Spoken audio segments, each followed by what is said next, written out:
We all have dreams. Some are kind of fuzzy, but others, they're so specific, so crystal clear, they basically become an obsession.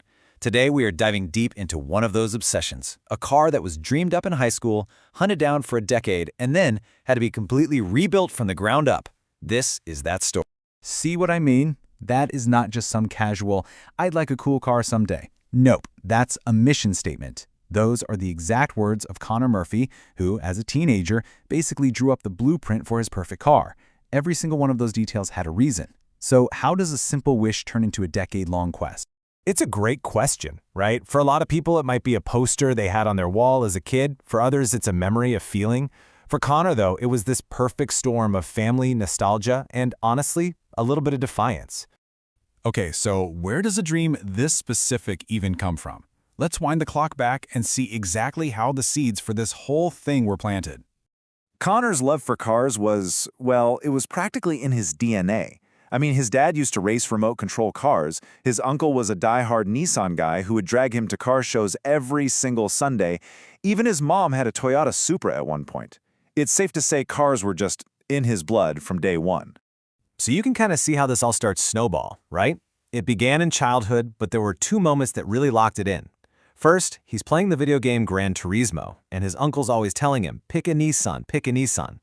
Then later, in high school, a friend just hits him with that classic question, okay, what's your ultimate dream car? And that's when he laid it all out. Now, this is the part that I think is so cool. Every single detail is personal. 1995, that was the year he was born. Midnight purple, simply his favorite color. And he chose the R33 GTR on purpose because it was always seen as the underdog. Kind of stuck between the famous R32 and the legendary R34. And Vspec, well, why not? It just made it that much more special. This wasn't just a car, it was basically a reflection of him. So he's got the dream locked in, but now what? How do you actually find a car that specific, especially one that was never even sold in the United States to begin with? Well, the hunt was on, and it started in a very modern way. Get this. Years after he made that declaration in high school, Connor is just scrolling through Instagram one day and boom, there it is. The exact car, the midnight purple R33. So he starts following the car online as it gets sold from one owner to the next, until finally its latest owner posts it up for trade. And this is where the story gets just absolutely wild.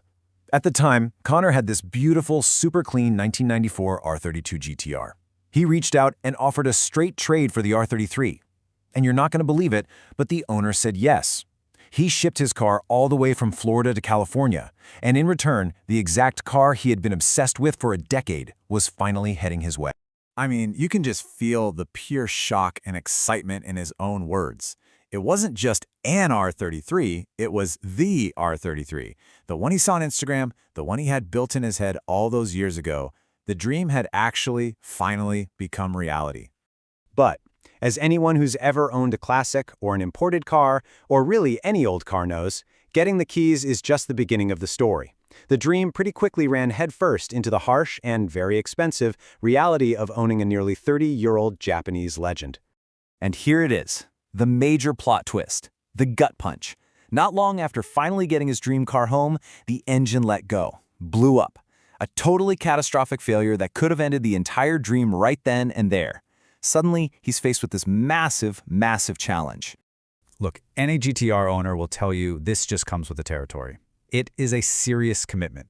Parts are discontinued all the time, and when you do find them, you better believe sellers are going to charge a premium. You add on the fact that these cars were never officially sold here in the first place, and you've got yourself a recipe for a very time-consuming and very, very expensive. But Connor wasn't about to give up that easy. The engine blowing up wasn't the end of the story. It was a new beginning. In fact, it was his chance to rebuild the car, not just back to how it was, but to his absolute perfect spec.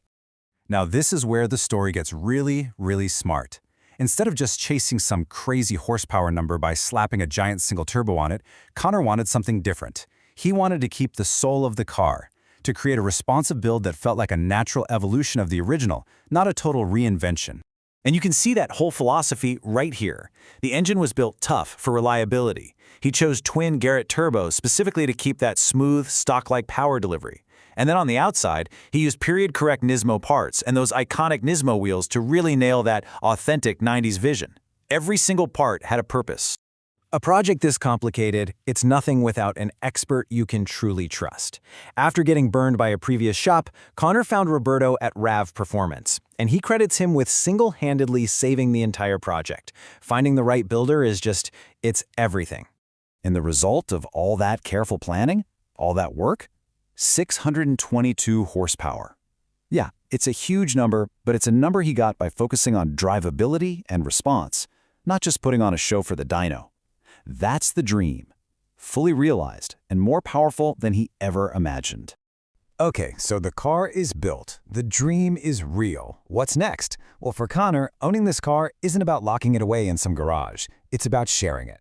And this, for me, is just the perfect takeaway from the whole story. He gets that this car was forbidden fruit in America for so many years. So for him, being able to share that joy, to let other people experience the car, it's his way of giving back to the car community that inspired him in the first place. So after all this, what's his advice for anyone else out there chasing their own dream GTR? Number 1, start clean. Spend the money up front for a good, stockish car because he promises you the bargains will end up costing you way more in the long run. And finally, find a shop you trust and build a real relationship with them. As he found out the hard way, that might be the most important part of the entire build.